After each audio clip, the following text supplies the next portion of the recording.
Past life regression therapy ಅಂತಂದಾಗ past ಲೈಫಲ್ಲಿ ನಾನು ಏನಾಗಿದೆ ಅಂತ ತಿಳ್ಕೊಳ್ಳೋದು ಖಂಡಿತ ಅಲ್ಲ. ಅದನ್ನ ತಿಳ್ಕೊಳ್ಳಿಕ್ ಪಾಸ್ಟ್ ಲೈಫ್ ರಿಗ್ರೆಷನ್ ಥೆರಪಿ ಮಾಡಲ್ಲ. ದೋ ಈ ಥೆರಪಿ ಮಾಡುವಾಗ ಹಿಂದಿನ ಜನ್ಮದಲ್ಲಿ ನೀವು ಏನಾಗಿದ್ರಿ, ಎಲ್ಲಿದ್ರಿ ಅದೆಲ್ಲಾನು ಗೊತ್ತಾಗತ್ತೆ. ಆದ್ರೆ ಅದನ್ನ ತಿಳ್ಕೊಳ್ಳುವಂತದ್ದು ಪಾಸ್ಟ್ ಲೈಫ್ ರಿಗ್ರೆಷನ್ ಥೆರಪಿಯ ಉದ್ದೇಶ ಅಲ್ಲ. ಎರಡನೇದು, ಇದೇನೋ ಒಂದು ತುಂಬಾ ದೊಡ್ಡ ರಾಕೆಟ್ ಸೈನ್ಸು, ಓ ನಮ್ಮಿಂದ ಆಗಲ್ಲ ಅಥವಾ ನಾವು ಮಾಡಕ್ ಆಗಲ್ಲ ಅಂತಾನು ಹೇಳ್ತೀರಿ.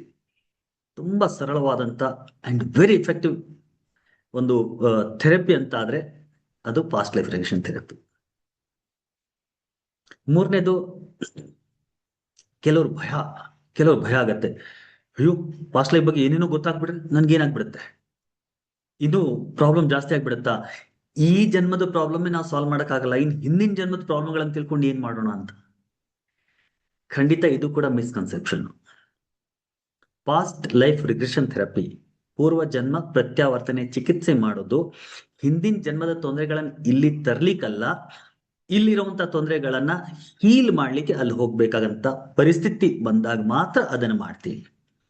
ಸೊ ಪಾಸ್ಟ್ ಲೈಫ್ ರಿಗ್ರೆಷನ್ ಥೆರಪಿಯನ್ನ ಹಿಂದಿನ ಜನ್ಮದ ಪ್ರಾಬ್ಲಮ್ಗಳನ್ನು ಇಲ್ಲಿ ತರುವಂತ ಸಾಧ್ಯತೆ 100% ಇಲ್ಲ.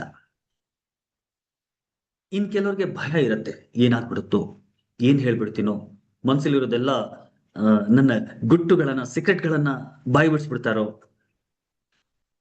ಆ ತರನೂ ಆಗೋದಿಲ್ಲ. ನೀವು ಟ್ರಾನ್ಸ್ ಸ್ಟೇಟ್ ಅಲ್ಲಿ ಇರುವಾಗ, ನೀವು ಹಿಪ್ನಾಟಿಕ್ ಸ್ಟೇಟ್ ಅಲ್ಲಿ ಇರುವಾಗ, ಮುಂದೆ ಮಾತಾಡ್ತೀನಿ ಹಿಪ್ನಾಟಿಕ್ ಸ್ಟೇಟ್ ಅಂದ್ರೆ ಏನು, ಯಾವ ತರ ಆಗತ್ತೆ ಅಂತ. ಆ ಸ್ಥಿತಿಲಿ ಇರುವಾಗ ನೀವು ಏನ್ ಹೇಳ್ಬೇಕು ಅಂತ ಇರ್ತೀರೋ ಅದನ್ನ ಮಾತ್ರ ಹೇಳ್ತೀರಿ. ಏನ್ ಹೇಳ್ಬಾರ್ದು ಅಂತ ಇರ್ತೀರೋ, ನಿಮ್ದು ಒಂದ್ ವೇಳೆ ಏನೋ ಸೀಕ್ರೆಟ್ ಇದ್ದು ನೀವು ಬೇರೆ ಹೊರಗಡೆ ಹೇಳ್ಬಾರ್ದು ಅಂತಿದ್ರೆ ಅದು ಯಾವುದೇ ಕಾರಣಕ್ಕೂ ನೀವು ಹೇಳೋದಿಲ್ಲ. ಯಾಕಂದ್ರೆ ಅವೇರ್ನೆಸ್ ಕಂಪ್ಲೀಟ್ ಆಗಿರುತ್ತೆ.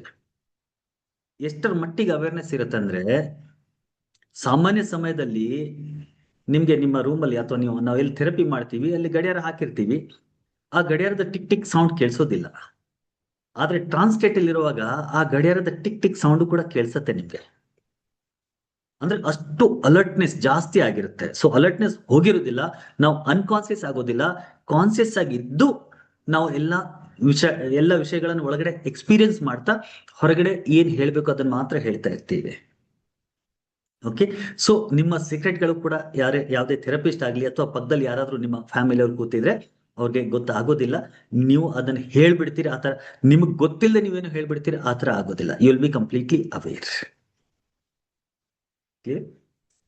ಇದರ ಜೊತೆ ಇನ್ ಕೆಲವ್ರಿಗೆ ಇದ್ರ ಮೇಲೆ ಫುಲ್ ಡೌಟ್. ಕೆಲವ್ರು ನಮ್ಗೆ ಬಾಯಿಗೆ ಬಂದಂಗೆಲ್ಲ ಬೈತಾರೆ.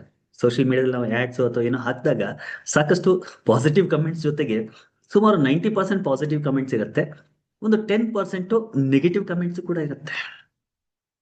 ಓ ಇದೆಲ್ಲ ದುಡ್ಡು ಮಾಡ್ಲಿಕ್ಕೆ ಮಾಡ್ತೀರಿ, ಹಾಗಾದ್ರೆ ನಿಮ್ಗೆ ಮೊನ್ನೆ ಯಾವ್ದೋ ಒಂದು ಕಮೆಂಟ್ ನೋಡಿದೆ, ಹಾಗಾದ್ರೆ ನಿಮ್ಗೆ ದುಡ್ಡು ಕೊಟ್ಬಿಡ್ತೀನಿ, ನನ್ನ ಕರ್ಮ ಎಲ್ಲ ಕ್ಲಿಯರ್ ಮಾಡ್ಕೊಟ್ಬಿಡು ಅಂತ.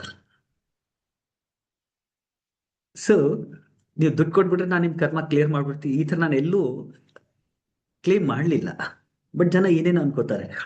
ಆಮೇಲೆ ಕೆಲವರು ದುಡ್ಡು ಮಾಡ್ಲಿಕ್ಕೆ ಏನೇನೋ ಮೋಸ ಮಾಡ್ತೀರಿ ನೀವು, ದುಡ್ಡು ಮಾಡ್ಬೇಕಂದ್ರೆ ಬೇರೆ ಬಿಸ್ನೆಸ್ಗಳು ಸಾಕಷ್ಟಿದೆ, ಬೇರೆ ಬಿಸ್ನೆಸ್ ಮಾಡು, ಏನೋ ಅಮಾಯಕ ಜನರಿಗೆ ಮೋಡಿ ಮಾಡಬೇಡಿ, ಮೋಸ ಮಾಡಬೇಡಿ ಅಂತ ಏನೇನೋ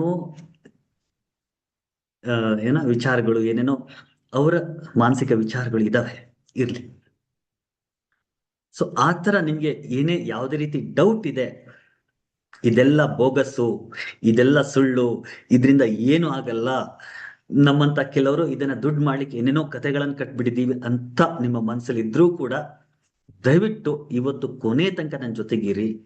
I will clear all your doubts. ನಿಮ್ಮ ಎಲ್ಲ ಡೌಟ್ಸ್ಗಳನ್ನು ಇವತ್ತು ನಾನು ಕ್ಲಿಯರ್ ಮಾಡ್ತೀನಿ.